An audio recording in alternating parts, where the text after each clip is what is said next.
नमो भगवते वासुदेवाय नमः। बृहस्पतिवार व्रत की विधि। इस दिन बृहस्पतिश्वर भगवान जी का पूजन किया जाता है। दिन में एक ही समय भोजन किया जाता है। पीले वस्त्र धारण करें, पीले पुष्पों को धारण करें, पीले चने की दाल का भोजन भी करें। नमक नहीं खाना चाहिए इस दिन। पीले रंग का फूल चढ़ाएं भगवान विष्णु को। चने की दाल, पीले कपड़े तथा पीले चंदन से पूजा करनी चाहिए। पूजन के पश्चात कथा सुननी चाहिए।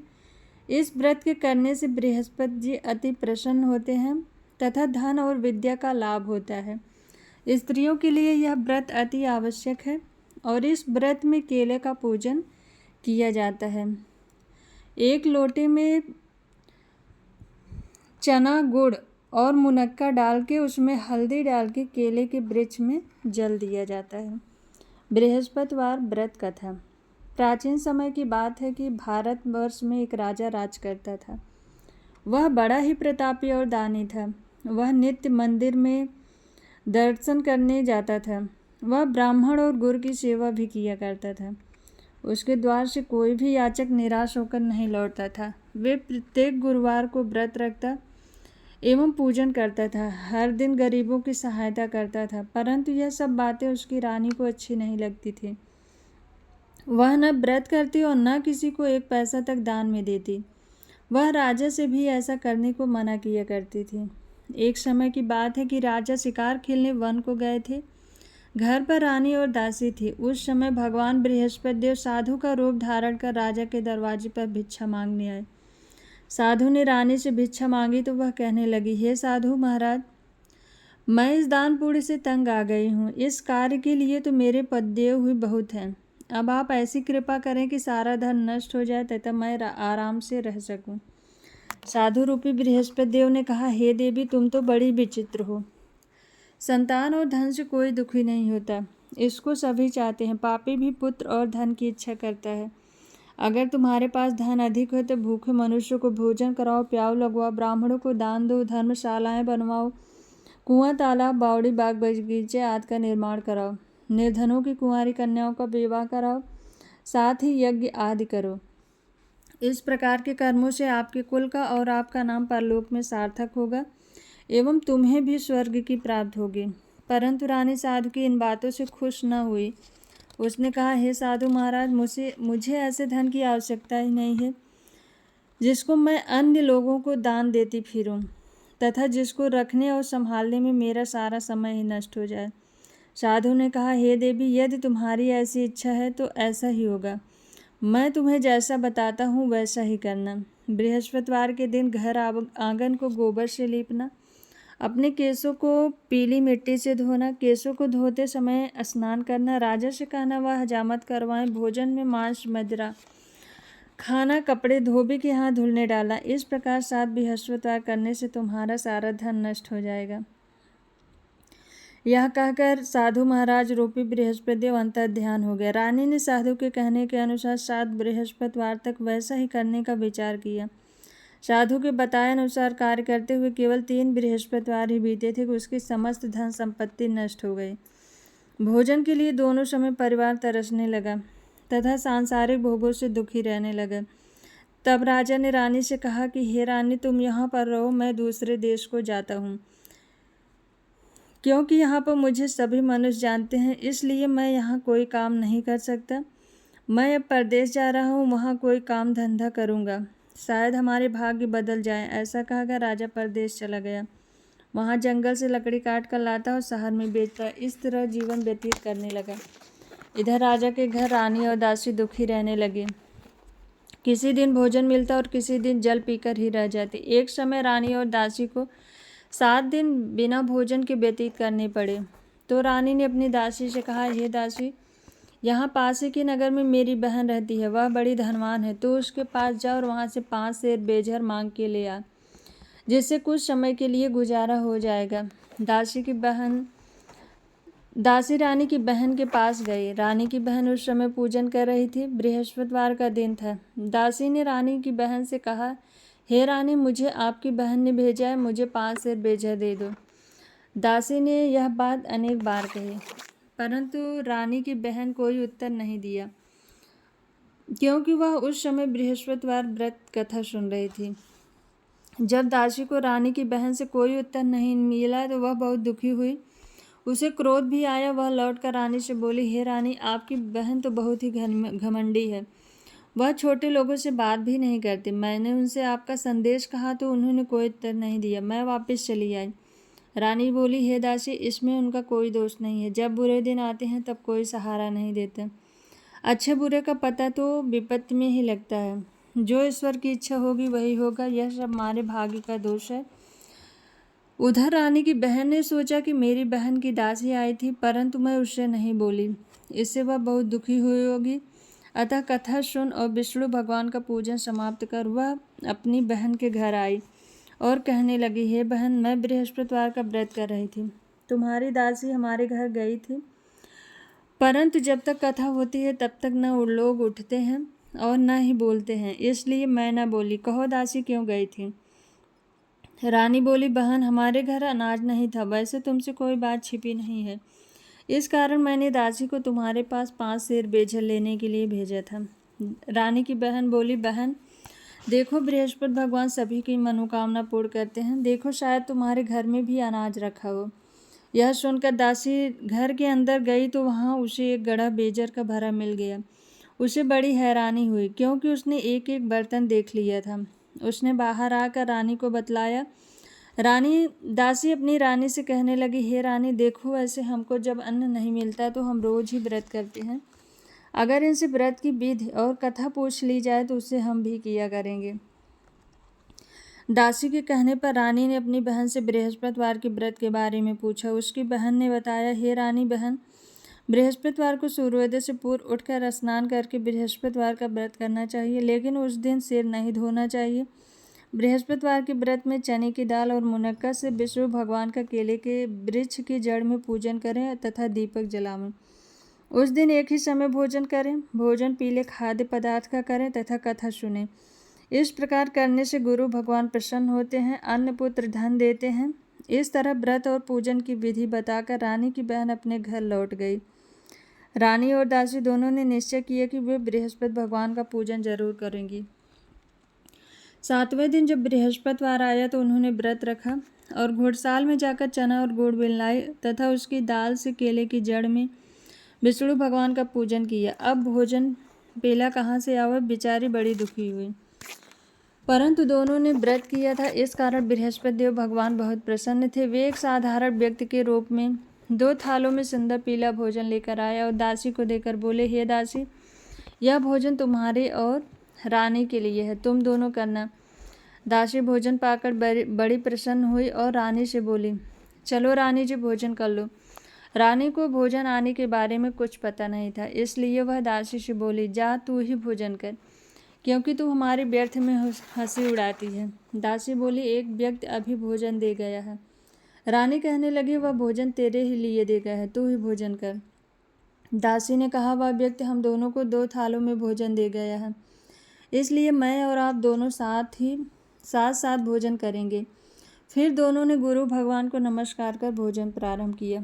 उसके बाद से वे प्रत्येक बृहस्पतिवार को गुरु भगवान का व्रत और पूजन करने लगे।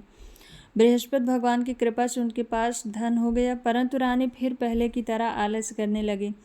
तब दासी बोली, देखो रानी, तुम पहले इस प्रकार आलस करती थी, तुम्हें धन के रखने में कष्ट होता है, इस कारण सभी धन नष्ट हो गया। अब गुरु भगवान की कृपा से धन मिला है तो फिर तुम्हें आलस्य होता है। बड़ी मुसीबतों के बाद हमने यह धन पाया है, इसलिए हमें दान पुण्य करना चाहिए। भूखे मनुष्य को भोजन कराओ, प्याऊ लगाओ, ब्राह्मणों को दान दो, कुआं तालाब बावड़ी आदि का निर्माण कराओ, मंदिर पाठशाला बनवा कर दान दो, कुंवारी कन्याओं का विवाह कराओ, धन को शुभ कार्यों में खर्च करो, जिससे तुम्हारे कुल का यश बढ़े तथा स्वर्ग प्राप्त हो और पितृ भी प्रसन्न होंगे। दासी की बात मानकर रानी ने इसी प्रकार के कर्म करने प्रारंभ किए, जिससे उसका काफ़ी यश फैलने लगा। एक दिन रानी और दासी आपस में विचार करने लगी, न जाने राजा किस प्रकार से होंगे, उनकी कोई खोज खबर नहीं है। गुरु भगवान से उन्होंने प्रार्थना की और भगवान ने रात्रि में राजा को स्वप्न में कहा, हे राजा, उठ, तेरी रानी तुझको याद करती है, अब अपने देश को लौट जा। राजा प्रातःकाल उठकर जंगल से लकड़ियां काट कर लाने के लिए जंगल की ओर चल पड़ा। जंगल से गुजरते हुए वह सोचने लगा, रानी की गलती से कितने दुख भोगने पड़े। राजपाट छोड़कर उसे जंगल में आकर रहना पड़ा। जंगल से लकड़ियाँ काटकर उन्हें बेचकर गुजारा करना पड़ा। उसी समय उस जंगल में बृहस्पति देव साधु का रूप धारण कर आए और राजा के पास आकर बोले, हे लकड़हारे, तुम इस सुनसान जंगल में किस चिंता में बैठे हो?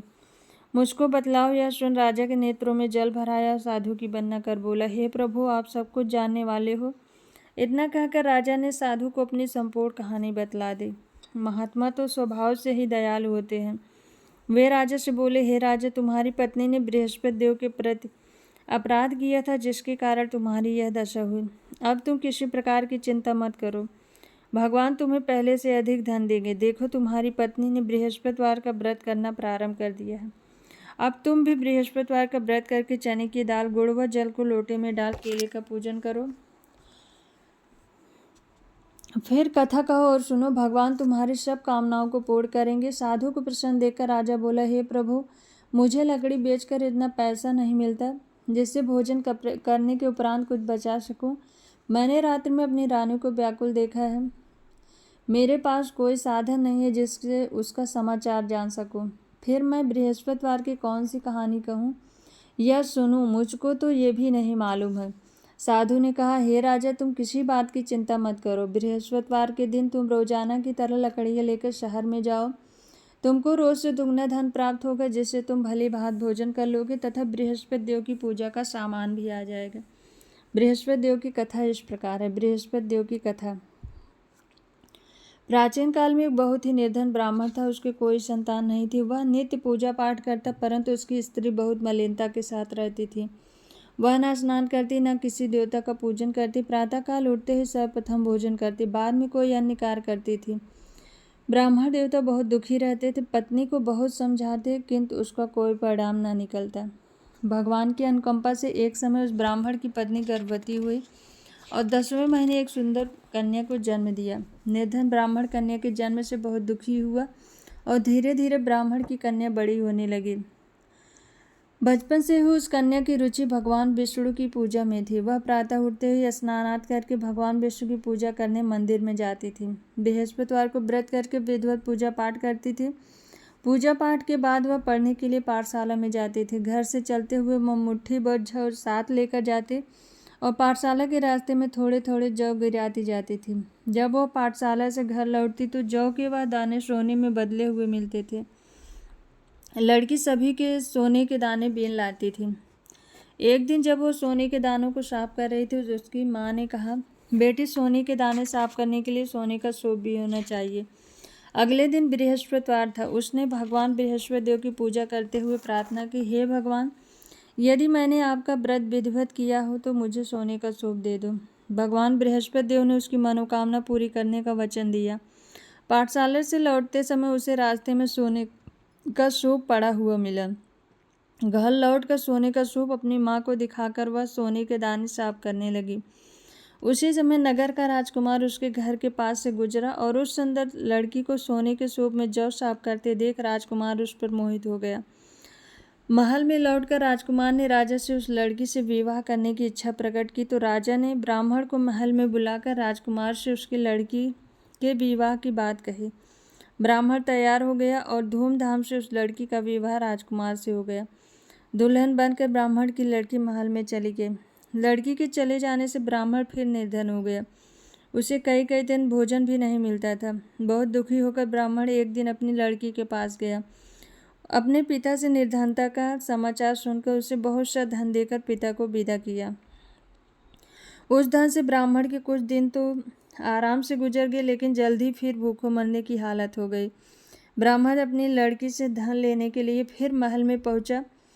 लड़की ने पिता की बुरी हालत देखकर कहा, पिताजी, आखिर आप कब तक मुझसे धन लेकर जीवन यापन करेंगे? आप कोई ऐसा उपाय क्यों नहीं करते जिससे आपका घर धन संपत्ति से भर जाए? ब्राह्मण ने कहा, मैंने तेरी माँ को बहुत समझा लिया, पर उसकी समझ में कुछ नहीं आता। उसका फूहड़पन नष्ट हो तो घर की निर्धनता भी दूर हो जाए। तब कुछ सोचकर लड़की ने पिता से कहा, पिताजी, आप कुछ दिनों के लिए माँ को मेरे पास छोड़ जाओ। तब कुछ सोचकर ब्राह्मण पत्नी को लड़की के पास महल में छोड़ आया। लड़की ने अपनी माँ से कहा, माँ तुम प्रातःकाल उठकर स्नानात करके भगवान बृहस्पति देव की पूजा अवश्य करना। पूजा करने से तुम्हारी निर्धनता अवश्य दूर हो जाएगी। लेकिन उसकी माँ ने उसकी कोई बात नहीं मानी। तब क्रोधित होकर लड़की ने अपनी माँ को एक कक्ष में बंद कर दिया। सूर्योदय के समय माँ को उठाकर जबरदस्ती उसे स्नान कराया और फिर मंदिर में ले जाकर भगवान बृहस्पति देव की पूजा कराई। कुछ दिनों तक ऐसा करने से माँ की बुद्धि में परिवर्तन हुआ और वह स्वयं बृहस्पतिवार का व्रत रखने लगी। उसके व्रत रखने से ब्राह्मण के घर में भगवान विष्णु की अनुकंपा से धन की वर्षा होने लगी। दोनों पति पत्नी धन संपत्ति पाकर आनंद पूर्वक जीवन यापन करते हुए विष्णु धाम को चले गए। लकड़हारा बने राजा ने उन साधु से भगवान बृहस्पति देव की यह कथा सुनकर बृहस्पतिवार का व्रत करके भगवान विष्णु की पूजा की। उस दिन से उसके सभी क्लेश दूर हुए। लेकिन अगले बृहस्पतिवार को कामकाज में अधिक व्यस्त रहने के कारण उसने भगवान बृहस्पति देव का व्रत नहीं किया। भगवान बृहस्पति देव लकड़हारे से क्रोधित हो गए और उसे भूल की सजा दी। उस दिन नगर के राजा ने नगर में घोषणा करके सबको सूचित किया, प्रत्येक नागरिक मेरे महल में भोजन करने आए। जो नहीं आएगा उसे अपराधी मानकर भारी दंड दिया जाएगा। लकड़हारा बने राजा ने उस नगर के राजा की घोषणा सुनी थी, लेकिन जंगल से लकड़ी काट कर लाने और उन्हें बेचने में देर हो जाने के कारण वह महल में भोजन करने नहीं जा सका। अतः राजा के सैनिक लकड़हारे को पकड़कर महल में ले गए।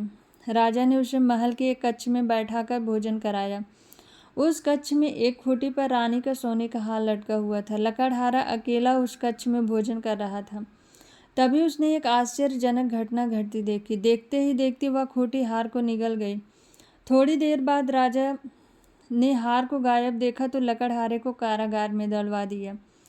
लकड़हारा मन ही मन अपने भाग्य को कोसने लगा। तभी उसे जंगल में मिले बृहस्पति देव रूपी साधु का स्मरण हो आया। थोड़ी देर में भगवान बृहस्पति देव सन्यासी के रूप में उसके सामने प्रकट हुए और कहा, हे लकड़हारे, तुमने भगवान बृहस्पति देव की पूजा नहीं की, इसी कारण तुम्हें कष्ट हुआ है। लेकिन अब चिंता मत करो, बृहस्पतिवार के दिन कारागार के दरवाजे पर तुम्हें कुछ पैसे पड़े मिलेंगे। उन पैसों से भगवान बृहस्पति देव का व्रत करके उनकी पूजा करोगे तो तुम्हारे सब दुख नष्ट हो जाएंगे। बृहस्पतिवार के दिन दरवाजे पर पड़े मिले पैसों से चने और गुड़ मंगाकर लकड़हारे ने बृहस्पतिवार की कथा कही तो भगवान बृहस्पति देव ने प्रसन्न होकर उस नगर के राजा को स्वप्न में लकड़हारे को कारागार से मुक्त करने को कहा। सुबह राजा ने अपने कक्ष में आकर देखा तो खूंटी पर रानी का हार टंगा हुआ था। राजा ने लकड़हारे को मुक्त कर दिया और उसे धन और आभूषण देकर विदा किया। लकड़हारा बना राजा उस नगर से चलकर अपने नगर में पहुंचा तो उस नगर में कुएं, धर्मशाला, बाग बगीचे देखकर बहुत प्रसन्न हुआ। राजा ने किसी से पूछा, ये कुएं, धर्मशालाएं किसने बनवाई हैं? सबने उसे बताया कि ये सब रानी और दासी ने बनवाए हैं। राजा महल में पहुंचा तो रानी ने उनका भव्य स्वागत किया। तब राजा ने निश्चय किया कि सप्ताह में एक बार तो सभी बृहस्पति देव का व्रत एवं पूजन करते हैं, परंतु मैं प्रतिदिन व्रत किया करूंगा तथा दिन में 3 बार कथा कहा करूंगा। अब हर समय राजा के दुसाले में चने की दाल बंधी रहती और दिन में 3 बार बृहस्पति देव की कथा कहता। कुछ दिनों के बाद राजा को अपनी बहन की याद आई। एक दिन घोड़े पर सवार हो राजा अपनी बहन को मिलने चल दिया। अभी नगर के बाहर ही पहुंचा था कि उसने कुछ लोगों को एक शव को ले जाते हुए देखा। राजा को स्मरण हो आया, आज उसने किसी को बृहस्पतिवार की कथा नहीं सुनाई है।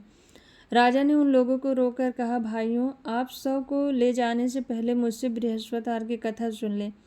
लोगों ने राजा पर क्रोधित होते हुए कहा, तुम पागल तो नहीं हो? लेकिन कुछ बड़े बूढ़ों ने कहा, अच्छा भाई, साथ में चलते चलते तुम अपनी कथा भी सुना लो। राजा ने चलते हुए आधी कथा ही सुनाई थी, शव हिलने लगा और राजा की पूरी कथा सुनाते ही शव उठकर बैठ गया।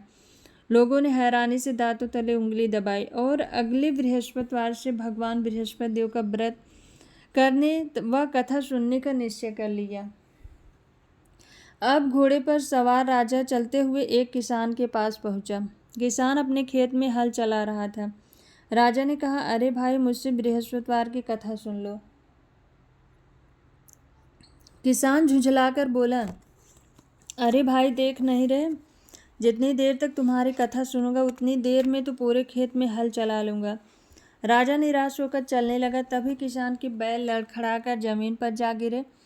किसान के पेट में भी जोरों का दर्द होने लगा। उसी समय किसान की पत्नी जब खाना लेकर आई तो उसने किसान से इस बारे में पूछा। किसान ने घुड़सवार की पूरी कहानी सुनाई। किसान की पत्नी दौड़ती हुई राजा के पास पहुंचकर हाथ जोड़कर बोली, भैया, मैं तुम्हारी कथा सुनने को तैयार हूँ। राजा ने उसके साथ खेत पर पहुंचकर बृहस्पतिवार की कथा सुनाई। तभी बैल उठकर खड़े हो गए और किसान के पेट का दर्द भी तुरंत ठीक हो गया। राजा अपनी बहन के घर पहुंचा तो उसकी बहुत आवभगत हुई। अगले दिन सुबह उठकर राजा ने देखा घर के सभी लोग भोजन कर रहे हैं। किसी भूखे को बृहस्पतिवार की कथा सुनाए बिना राजा भोजन नहीं करता था। उसने बहन से कहा, बहन, क्या घर में कोई ऐसा व्यक्ति है जिसने अभी तक भोजन न किया हो? उसकी बहन बोली, भैया, हमारे घर में तो क्या, आपको पूरे नगर में कोई ऐसा व्यक्ति नहीं मिलेगा जिसने सुबह सुबह भोजन नहीं किया हो। तब राजा ने बहन के घर से निकलकर उस नगर में बिना भोजन किए व्यक्ति की तलाश की। एक गडेरिये के घर में उसका बेटा बीमार होने के कारण भूखा रह गया था। राजा ने उसको जाकर बृहस्पतिवार की कथा सुनाई। कथा सुनते सुनते गडेरिये का बीमार बेटा बिल्कुल ठीक हो गया। सब ने राजा की बहुत प्रशंसा की।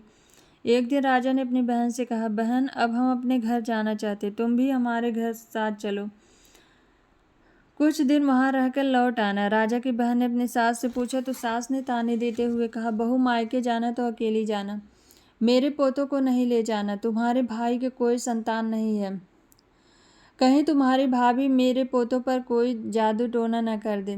दूसरे कक्ष में बहन की सास की बातें सुनकर राजा दुखी मन से अकेला ही अपने नगर को लौट आया। रानी ने राजा से कहा, आप तो अपनी बहन को साथ लाने की बात कहकर गए थे, फिर बहन को साथ क्यों नहीं लाए? तब राजा ने दुखी होते हुए कहा, रानी, हम निसंतान हैं, इसलिए कोई हमारे घर आना पसंद नहीं करता। रानी ने राजा को समझाया, हे प्राणनाथ, हमें बृहस्पति देव ने हमें सब कुछ दिया है, अब भगवान बृहस्पति देव हमें संतान भी अवश्य देंगे। बृहस्पतिवार को विधिवत व्रत करते हुए राजा रानी ने भगवान बृहस्पति देव से संतान प्राप्त के लिए प्रार्थना की। कुछ दिनों बाद उन्होंने स्वप्न में दर्शन देते हुए कहा, हे राजन, तेरी मनोकामना अवश्य पूरी होगी। एक सप्ताह बाद ही रानी गर्भवती हुई। 10वें महीने रानी ने एक सुंदर पुत्र को जन्म दिया। राजा रानी जीवन पर्यंत बृहस्पतिवार का व्रत करते रहे। उनके घर में धन की वर्षा होती रही। इस तरह आनंद पूर्वक जीवन यापन करते हुए राजा रानी भगवान बृहस्पति देव की अनुकंपा से मोक्ष को प्राप्त करके सीधे वैकुंठ धाम पहुंच गए।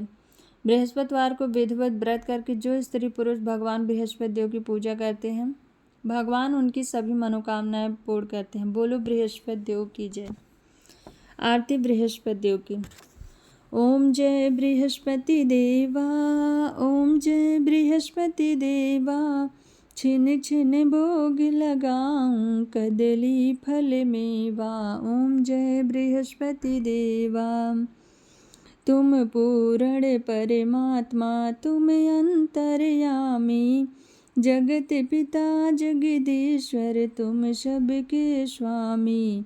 ओम जय बृहस्पति देवा, चरणामृत निज निर्मल, सब पातक हरता, सकल मनोरथ दायक, कृपा करो भरता। ओम जय बृहस्पति देवा, तन मन धन अर्पण कर, जो जन शरण पड़े, प्रभु प्रकट तब हो कर, आकर द्वार खड़े। ओम जय बृहस्पति देवा, दीन दयाल दयानिधि, भक्तन हितकारी, पाप दोष सब हरता, भव बंधन हारी। ओम जय बृहस्पति देवा, सकल मनोरथ दायक, सब संशय हारी, विषय विकार मिटाओ, संतन सुखकारी। ओम जय बृहस्पति देवा, जो कोई आरती तेरी प्रेम सहित गावे, ज्येष्ठानंद बंदी गुरु को सो निश्चय पावे। ओम जय बृहस्पति देवा, स्वामी जय बृहस्पति देवा। बोलो बृहस्पति देव भगवान की जय। अंत में भगवान विष्णु से पूजा में हुई त्रुटि और कमी के लिए क्षमा प्रार्थना करते हुए उनसे प्रार्थना करें कि प्रभु आप हमारी गलतियों को क्षमा करें और पूजा में जो कमी हुई है उसे पूर्ण करते हुए हमारी पूजा को स्वीकार करें। बोलो बृहस्पति देव की जय, भगवान विष्णु की जय।